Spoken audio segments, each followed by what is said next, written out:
Pilot बस लड़ाकू विमान में झपकी ले रहा था। साथी ने उसे उठाया तो वो घबरा गया। विमान समुद्र में गिर चुका था और आसमान में दुश्मन का एक और विमान उनकी ओर तेजी से बढ़ रहा था। दोनों तुरंत समुद्र में कूद गए और गोलियों की बारिश से बच निकले। किस्मत से दुश्मन के विमान का ईंधन खत्म होने वाला था, इसलिए वो लौटकर हमला नहीं कर सका। दोनों ने एक जानलेवा स्थिति से बचाव पाया, लेकिन तभी उन्होंने देखा कि उनका खुद का विमान पानी में डूबता जा रहा था। खाना पानी और आपातकालीन सामान सब डूब चुका था। अब दोनों पूरी तरह अकेले और मदद से दूर थे। इसी दौरान जॉन के सीने में हल्का दर्द शुरू हुआ। नॉर्मन ने जल्दी से अपनी शर्ट फाड़ी और उसका जख्म बांधने की कोशिश की। समुद्र के दूर किनारे पर धुआं उठता देख नॉर्मन को उम्मीद हुई कि शायद कोई उन्हें देख ले। 2 घंटे तक इंतजार किया, लेकिन कोई नजर नहीं आया। जॉन ज्यादा खून बहने के कारण बेहोश हो गया। नॉर्मन ने उसके जख्म पर जोर से दबाकर उसे होश में लाने की कोशिश की। दर्द से जॉन की आंखें खुल गईं। दोनों ने आसमान की निगरानी के लिए समुद्र में पीठ के बल लेटना शुरू किया। 2 घंटे बाद अमेरिकी विमानों की आवाज सुनाई दी। जॉन ने मदद के लिए हाथ हिलाया, लेकिन उनके पास कोई इशारा देने का साधन नहीं था। रात होने लगी थी और दोनों ठंडे पानी में तैरते रहे। चारों ओर अंधेरा और ऊंची लहरों के बीच दोनों पूरी तरह बेबस महसूस कर रहे थे। जॉन भूखा, प्यासा और थका हुआ था।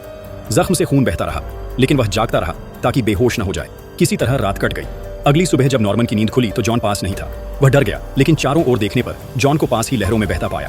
वो तैरकर उसके पास पहुंचा और रस्सी से दोनों को बांध दिया। पानी की कमी के कारण जॉन की हालत और खराब होती गई। उसके चेहरे पर फफोले पड़ने लगे थे।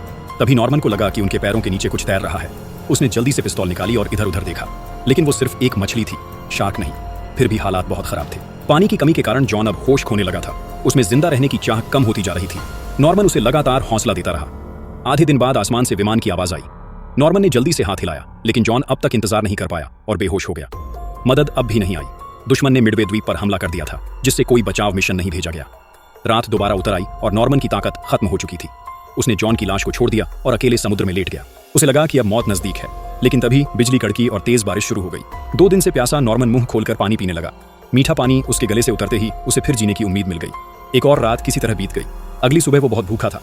उसके पास सिर्फ कड़वे तंबाकू के पत्ते बचे थे, जिन्हें खाना मुश्किल था। उसने एक सिगरेट जलाई और एक जोरदार कश लिया।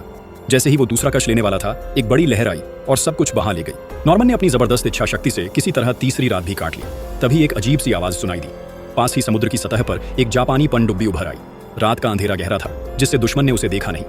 चौथे दिन सुबह वह और सहन नहीं कर पाया। उसने अपनी पिस्तौल निकाली और सिर पर लगा ली, लेकिन जैसे ही ट्रिगर दबाया, पता चला बंदूक में गोली ही नहीं थी। वो मरना चाहता था, लेकिन वो भी नसीब नहीं हुआ। धीरे धीरे उसकी चेतना कम होने लगी। उसे अपनी सुंदर पत्नी का चेहरा दिखने लगा, जैसे वो सपना देख रहा हो। तभी अचानक एक विमान का इंजन सुनाई दिया। वो चौंक गया और देखा कि एक अमेरिकी बचाव विमान समुद्र के पास उड़ रहा था। उसने जल्दी से लाइटर से संकेत दिया। विमान ने इशारा देखा और तुरंत समुद्र पर उतर आया। 4 दिन तक मौत से लड़ते रहने के बाद आखिरकार नॉर्मन की जान बच गई।